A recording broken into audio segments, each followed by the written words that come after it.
The most striking thing about income inequality in the United States today is the enormous share of the economic pie that goes to the upper 1% or the upper 0.1%. The numbers vary from year to year, but it's around 20% that goes to the upper 1%. But the share of the national wealth is even higher. It's about 40%, depending on what numbers you look at.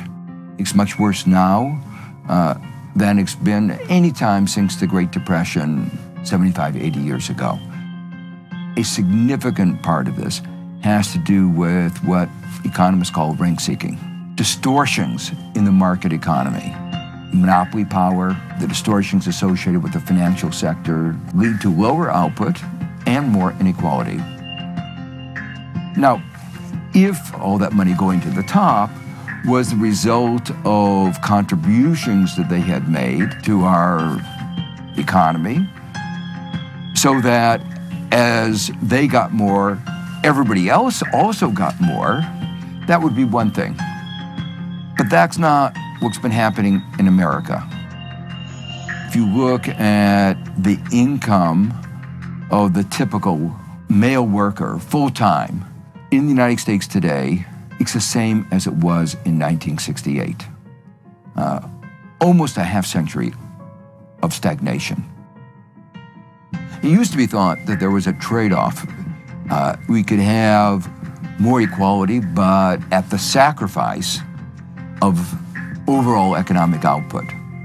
But the way inequality is generated in the United States and the magnitude of inequality in the United States today is such that I believe we could have both more growth, more efficiency, more output, and more equality. Inequality in economics gets translated to inequality in politics. And particularly in the context of America, where campaign finance is so important, lobbying is so important, revolving door is so important, that we had a political process which said, no, we can't do those things that were more sustainable. People at the top always worry that a strong government will use its powers to take some of the income away from them, to restrict monopoly power. And so they try to weaken government. But as they weaken government, government can't do some of the things that are necessary to make the economy work well. Fundamentally, the issue will be whether we can do the political reforms that we need to make our politics work, to create the economic policies and economic investments that we need.